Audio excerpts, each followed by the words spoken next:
Welcome to हरियाली friends.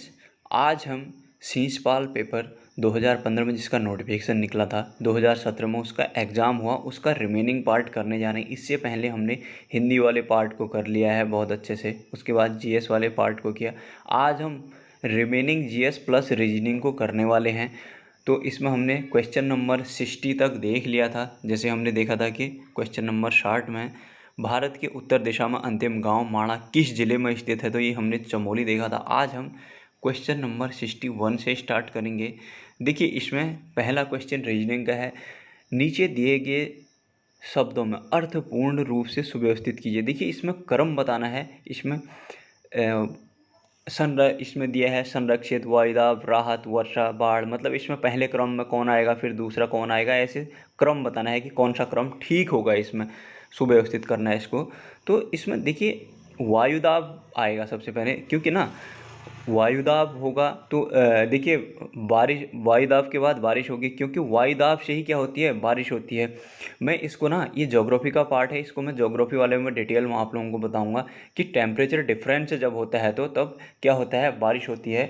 कि temperature high temperature to low temperature जाता है, तो low temperature to high temperature जाता है, तो क्या होता है, हवाएं किधर को चलती हैं, तो वहाँ पर प्रेशर, लो प्रेशर किधर क्रिएट होता है, किधर को हवाएं जाती हैं। तो इस प्रकार से मैं आपको पूरी उसको डिटेल में बताऊंगा। तो कहने का मतलब ये है कि पहले वायुदाब बनेगा, फिर वायुदाब के बाद लो प्रेशर वगैरह बनेगा, फिर उसके बाद वर्षा होगी, वर्षा होगी तो फिर बाढ़ आएगी, बाढ़ आएगी तो फिर क्या होगा, उस चीज़ों को संरक्षित किया जाएगा, बाढ़ से बचाया जाएगा, फिर लास्ट में आएगा राहत कार्य। तो इसमें हम इसके अकॉर्डिंग देख लेते हैं ऑप्शन।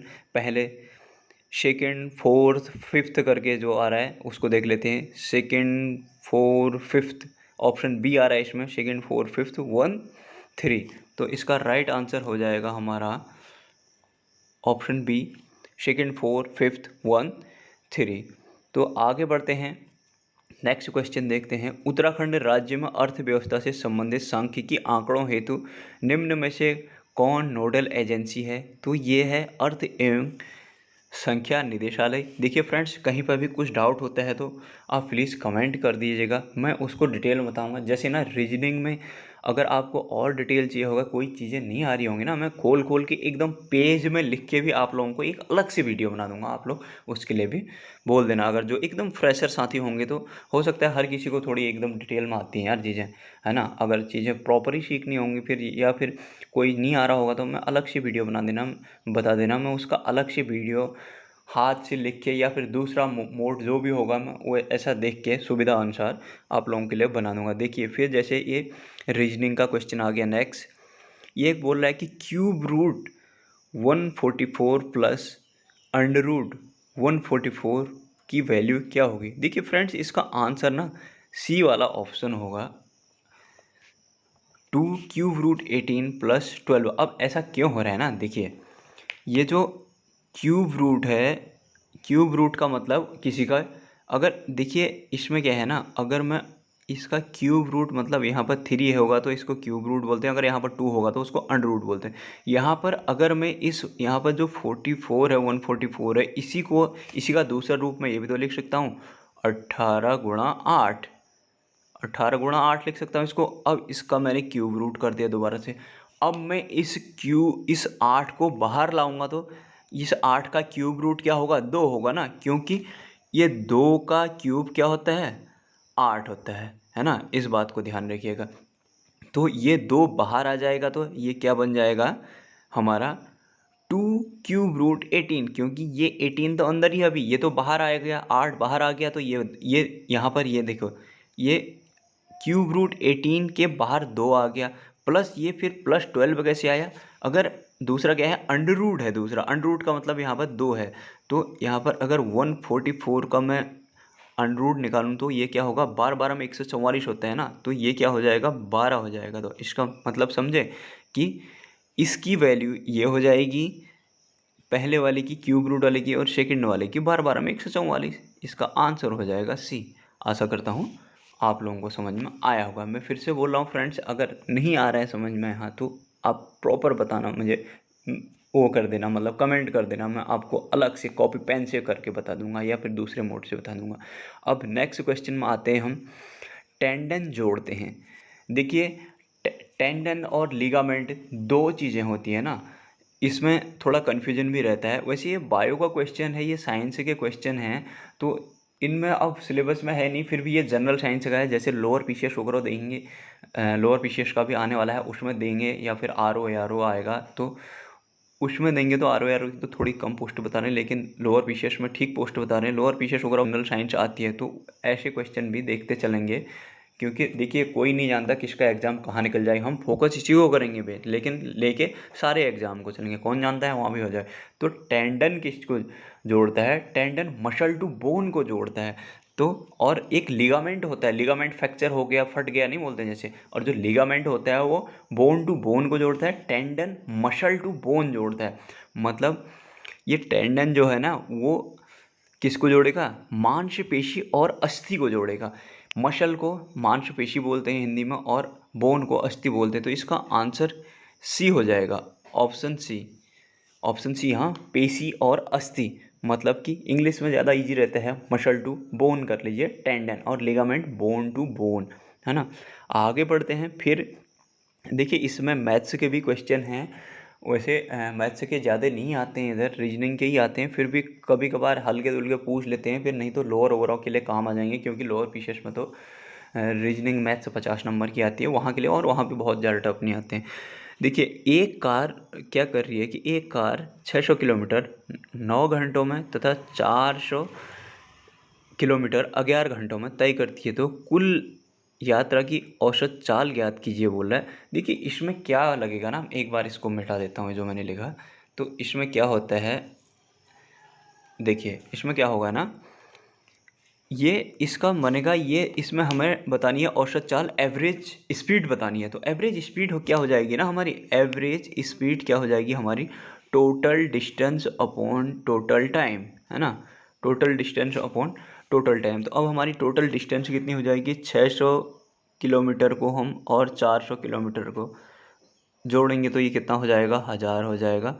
और टोटल टाइम कितना हो जाएगा, 11 और 9 को जोड़ेंगे तो कितना हो जाएगा हमारा, ये 20 हो जाएगा। इसको 20 से डिवाइड करेंगे, 0 से 0 गया, 2 पंचे 10, है ना, 1000 है, हाँ, ये 2 पंचे 10, तो ये 50 हमारा आ जाएगा, 50 किलोमीटर पर आवर। तो इसका ऑप्शन हो जाएगा ये। आशा करता हूँ आप लोगों को समझ में आ रहा होगा, है ना। ये 1000 होगा, हाँ, इसमें ध्यान रखना, 6 4 10 1000।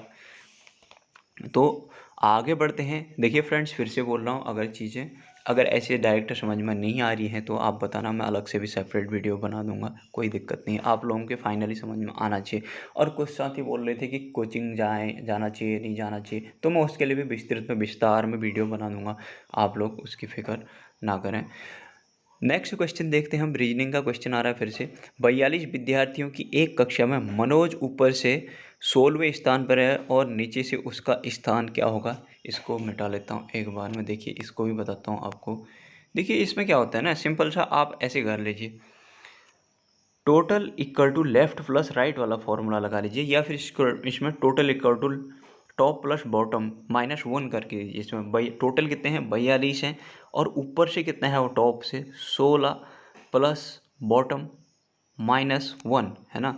अब आप क्या कीजिए, 42 बराबर इसमें से ये 16 में से 1 गया, 15 प्लस बॉटम मतलब नीचे से, अब इस 15 को 42 में से घटा दीजिए, है ना। b बराबर वही तो होगा ना, 15 देखिए 15 इधर आएगा तो माइनस में आ जाएगा, इधर प्लस है तो b की वैल्यू आ जाएगी 15, है ना। 7 5 12, और इधर 3 बच गया होगा, 3 में से 1 गया 2, तो इसका राइट आंसर हो जाएगा 27। तो इसका हो जाएगा क्या, 27वां क्रम। इसमें ऑप्शन दिया है 27वां, ऑप्शन सी, है ना। आगे बढ़ जाते हैं फिर। नेक्स्ट क्वेश्चन देख रहे होते हैं हम चले गए हैं क्वेश्चन नंबर 67 में। क्वेश्चन नंबर 67, स्ट्रीट लाइट के सभी पोल सीधी पंक्ति में 50 मीटर के अंतराल पर गाड़े गए हैं। प्रथम तथा 9वें पोल के बीच की दूरी क्या होगी बोला। देखिए एक स्ट्रीट लाइट है, एक स्ट्रीट लाइट के पोल सीधी पंक्ति में 50 मीटर की दूरी पे है। देखिए ये जो स्ट्रीट लाइट के 9 पोल हैं, 1 2 3 4 5 6 7 8 9, 9 पोल हैं। हाँ, 1 2 3 4 5 6 7 8 9, 9 पोल हैं और इनके बीच की दूरी कितनी है? 50 है। एक के बीच की दूरी 50 है। हाँ, तो एक के बीच की दूरी 50 है, तो अब 9 पोल गड़े हैं, तो इसका मतलब इनके बीच की दूरी है, तो अब इनके बीच की दूरी 50 50 50 करके ये होंगे तो 8 ही ना। देखिए 9 है वैसे, तो इनके बीच के ये यहाँ से यहाँ तक 50, यहाँ से यहाँ तक 50, यहाँ से यहाँ तक 50, यहाँ से यहाँ तक 50, यहाँ से यहाँ तक 50, यहाँ से यहाँ तक 50, यहाँ से यहाँ तक 50, यहाँ से यहाँ तक 50। टोटल कितने 50 हो गए? 1 2 3 4 5 6 7 8, टोटल 8 हुए ना। तो अब हम ये पूछ क्या रहे हैं हमसे कि इनके बीच की दूरी क्या होगी। दूरी निकालने के लिए हम क्या करेंगे? ये 50 गुणा ये कितना है, इसके बीच की दूरी कितनी है? एक के बीच की दूरी कितनी है? 50। तो 8 के बीच की कितनी होगी? 8 गुणा 50 बराबर 8 पंचे 40, है ना, 400 आ जाएगा आंसर, है ना। तो इसका राइट आंसर हो जाएगा 400। आशा करता हूँ आप लोगों के समझ में आया होगा। नेक्स्ट क्वेश्चन देखते हैं, 68 क्वेश्चन। देखिए 68 क्वेश्चन में क्या है, किसी कोड को CARPET को TCEAPR लिखते हैं तो नेशनल को आप कैसे लिखेंगे? देखिए फ्रेंड्स, इसमें कुछ नहीं किया है ना। इसने क्या किया है, एक लेफ़्ट, इसने राइट से उठाना शुरू किया है और इसने फिर क्या किया है, left right left right left right left right ऐसे चलते गया है। मैं एक बार बताता हूँ अगर यहाँ पर हो जाएगा तो। देखिए इसने CARPET लिखा है, इसको इसने क्या किया है ना, देखिए यहाँ से टी से स्टार्ट कर दिया, तो इसने क्या किया है, देखिए इस वाले को देखना आप, इसने क्या किया, पहले टी लिख दिया, अब इसके बाद सी लिख दिया, तो इसने सी कहाँ से उठाया? यहाँ से उठाया, ये वाला सी उठाया। अब क्या करेगा, इधर राइट में चले जाएगा, एक लेफ्ट एक राइट, ये इधर ई में चले गया, अब इधर आ जाएगा लेफ्ट में ए, अब इधर चले जाएगा राइट में पी, अब इधर आ जाएगा लेफ्ट में आर, है ना। देखिए ये लिखा है इसने TCEAPR, TCEAPR, ये और ये सेम है। देखो तो इसने क्या किया है, पहले राइट से स्टार्ट किया है, फिर एक लेफ़्ट एक राइट, एक लेफ़्ट एक राइट, एक लेफ़्ट एक राइट उठाया है। तो अब ऐसे नेशनल को देखते हैं। देखिए अब आप नेशनल को देखिएगा, नेशनल में क्या होगा, नेशनल में भी हम क्या करेंगे, राइट से, इसने राइट से उठाना शुरू किया, हम भी राइट से उठाएंगे। राइट में क्या है, एल है, फिर एल के बाद हम आ जाएंगे एन में, क्योंकि राइट का काम हो गया तो अब लेफ़्ट में आएंगे, फिर लेफ़्ट के बाद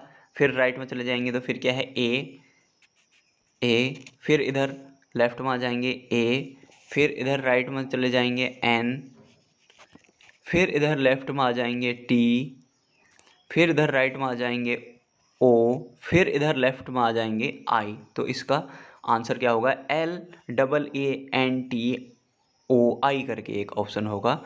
देखिए LLANAANTI, ऑप्शन बी ऑप्शन है इसका। आशा करता हूँ समझ में आ रहा होगा आप लोगों के, है ना। तो अगला क्वेश्चन देखते हैं।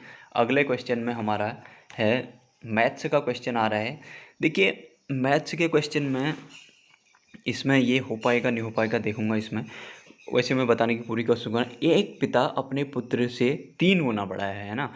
5 वर्ष पहले वह अपने पुत्र से 4 गुना बड़ा था, तो उसके पुत्र की उम्र क्या होगी। देखिए इसमें क्या करना होता है ना, दोनों की, हमारा ऐसे क्वेश्चन को करने के लिए हमारा उद्देश्य ये होना चाहिए कि हमें दोनों की एज को कैसी भी सेम कर दिया जाए। अगर दोनों की एज कैसी भी सेम हो जाए ना तो आंसर निकल आता है। हम इसमें मानते हैं चलो कि माना पुत्र की एज x है, माना पुत्र की एज, मैं इसमें कर देता हूँ सपोज, थोड़ा सा इसको ऊपर कर लेता हूँ, कहाँ गया, 69 क्वेश्चन था।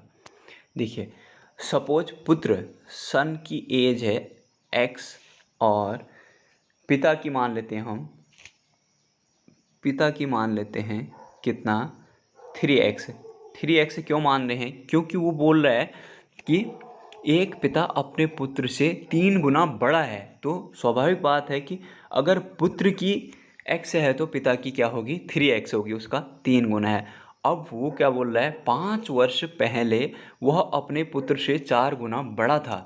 5 वर्ष पहले वह अपने पुत्र का 4 गुना बड़ा था, तो उसके पुत्र की उम्र क्या होगी। अब 5 वर्ष पहले पिता और पुत्र की एज क्या होगी, फिर वो देख लेते हैं। 5 वर्ष पहले पुत्र की एज क्या होगी, 5 वर्ष पहले पुत्र की एज क्या होगी, तो x-5 होगी ना। तो अभी सपोज हमने x माना है पुत्र की, तो अभी 5 वर्ष पहले क्या होगी, उससे कम ही होगी अभी जितनी है, तो उसको माइनस कर देंगे हम। और पिता की आयु कितनी होगी, पिता की आयु 5 वर्ष पहले पिता की आयु अभी 3x है, तो इससे पहले कितनी होगी, 3x-5, क्योंकि अभी जितनी है उससे 5 वर्ष कम ही होगी ना। तो अब वो बोल क्या रहा है कि उसके पुत्र की उम्र क्या होगी। अब हमें पता चल गया कि पुत्र की वर्तमान में क्या मानी है हमने, x मान ली, और पिता की अपने आप ही 3x हो जाएगी क्योंकि उसकी तिगुनी है। और पुत्र की इससे पहले 5 वर्ष पहले क्या रही होगी, अगर x है तो 5 वर्ष पहले x-5 होगी। और पिता की आयु अगर अभी 3x मान लिया है तो हमने इससे 5 वर्ष पहले क्या रही होगी, 3x-5 रही होगी। अब इसको कुछ नहीं करना है ना, अब उसने जो जो बोला है उसके हिसाब से हमें इनकी आयु एज को बराबर करने की कोशिश की है। कैसे, 5 वर्ष पहले वह बोल रहा है अपने पुत्र से 4 गुना बड़ा था। 5 वर्ष पहले क्या था, वो अपने पुत्र से 4 गुना बड़ा था। तो अब हम क्या करेंगे ना, ये दो जो 5 वर्ष पहले की एज आई है ना, इन्हीं को बराबर कर देंगे और कुछ नहीं करना है हमें। देखिए x-5 बराबर हमें क्या करना है, 3x-5 ये कर देना है, इसको सॉल्व कर देना है। और ये बोल कह रहा है कि 5 वर्ष पहले वह अपने पुत्र से 4 गुना बड़ा था। तो ये पिता है, ये पुत्र है। तो अब पिता अपने पुत्र से 4 गुना बड़ा था, तो इसका मतलब ये 4 गुना बड़ा था कि जब पुत्र की आयु में 4 का गुणा करूँगा तब तो वो अपने पिता की एज के बराबर बनेगा ना। सपोज ये इसके पिता की आय है, इसकी पुत्र की आयु तो उससे कम ही होगी। उसकी कम आयु में अब जब मैं किसी चीज़ का गुणा करूँगा तो तब अपने पिता की आयु के बराबर तो आएगा वो। अब क्या हो जाएगा, अब इसको सॉल्व कर देंगे सीधे सा। देखिए ये हो जाएगा 4x माइनस 5 चक्को 20 है ना, 4x माइनस 5 चक्को 20। और इधर क्या हो जाएगा, ये 3x-5, 3x-5 हो जाएगा। अब देखिए मैं ऊपर लिख देता हूँ। हाँ देखिए हमारा यहाँ से कितना आया, 4x, यार इसको हटाना पड़ेगा मुझे।